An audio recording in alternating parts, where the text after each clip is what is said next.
عن عائشة رضي الله عنها قالت كنت أنام بين يدي رسول الله صلى الله عليه وسلم ورجلاي في قبلته فإذا سجد غمزني فقبضت رجلي وإذا قام بسطتهما قالت والبيوت يومئذ ليس فيها مصابيح.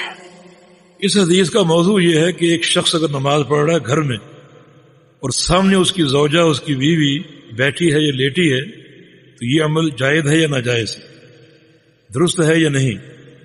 بالکل درست ہے، کیونکہ یہ عمل رسول مقبول صلی اللہ علیہ وسلم نے خود کیا ہے.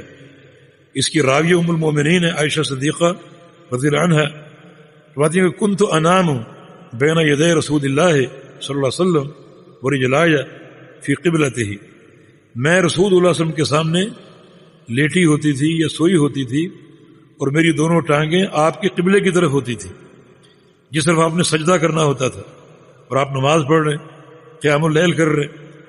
تو عائشہ صدیقہ کیوں سوئی ہوئی ہے؟ اس لیے کہ بعض حدیث میں صراحت ہے کہ ان کو حیض کا عارضہ لاحق ہوتا تھا، لہذا وہ سو رہی ہیں یا لیٹی ہوئی ہیں اور آپ کی ٹانگیں آپ کی قبلے کی طرف ہیں. فَإِذَا سَجَدَ غَمَزَنِي، جب آپ سجدے میں جاتے، اب چونکہ وہاں میری ٹانگیں پڑی ہوئی ہیں تو آپ مجھے ٹھوکر مارتے ہاتھ سے. فَقَبَضْتُ رِجْلَيَّ، میں اپنی ٹانگوں کو قبض کر لیتی اور سمیٹ لیتی اور پھر رسول اللہ صلی اللہ علیہ وسلم سجدہ کرتے.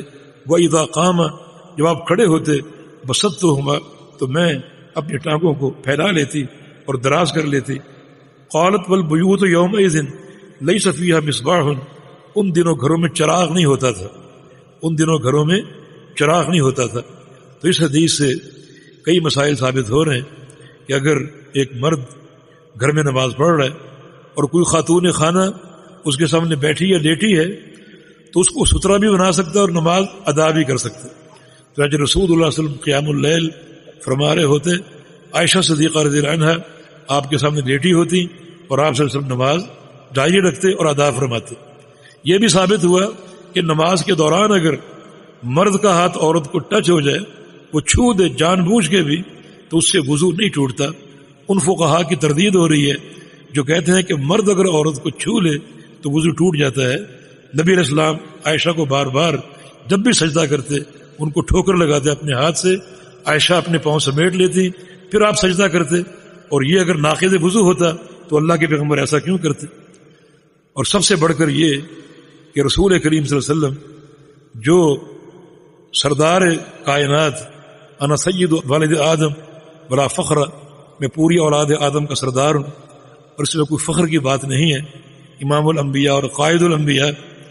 اللہ تعالیٰ نے آپ کو اختیار دیا تھا، اگر آپ چاہیں تو یہ جو پہاڑ ہیں آپ کے ساتھ ساتھ چلیں، اور یہ جو کنکر ہیں یہ سونے کے بنا دیں، ہم آپ کے ساتھ ساتھ چلیں، اور یہ جو کنکر ہیں یہ ہیرے بن جائیں، جواہرات بن جائیں اور آپ کے ساتھ ساتھ چلیں. رسول اللہ صلی اللہ علیہ وسلم نے فرمایا تھا کہ یا اللہ یہ میں نہیں چاہتا، میں یہ چاہتا ہوں کہ آکلو یومن و اجوع یوما، ایک دن میں کھانا کھاؤں اور تیرا شکر ادا کروں، اگلے دن بھوکا رہوں اور صبر کروں.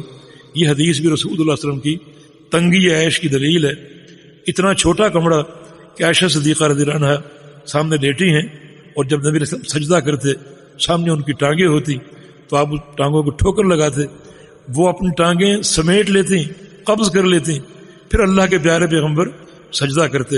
اور یہ بھی تنگی عیش تھی رسول اللہ صلی اللہ علیہ وسلم کی کہ گھر میں چراغ نہیں تھا. تو یہ حدیث اس بات کی دلیل ہے کہ رسول اللہ صلی اللہ علیہ وسلم کی جو زندگی تھی کتنی اسرت اور کتنی تنگی میں تھی، اور یہ آپ کے اپنا اختیار میں تھا، یعنی آپ کا اپنا پسند تھا. آپ کی یہ چاہت تھی کہ میں ایسا ہوں، ایک دن کھاؤں اور اللہ کا شکر ادا کروں، اور ایک دن جو ہے وہ بھوکا رہوں اور صبر کروں. رسول کریم صلی اللہ علیہ وسلم کی یہ تنگی عیش. آپ کا انتقال ہوا تو آپ کی درع صرف 30 صاع اناج کے عوض گروی رکھی ہوئی تھی، اور جو آخری آپ کی رات تھی ام المومنین اپنی پڑوسن سے ادھار تیل مانگ کر لائی تھی تاکہ نبی علیہ السلام کے کمرے میں روشنی ہو جائے. آپ بیمار ہیں، کسی چیز کی ضرورت ہو، آپ کو دیکھنا ہو، آپ کو چیک کرنا ہو تو چراغ جل رہا ہو، گھر میں تیل نہیں تھا، وہ تیل پڑوسن سے انہوں نے ادھار لیا تھا. تو یہ نبی علیہ السلام کی اسرت عیش اور تنگی عیش. جی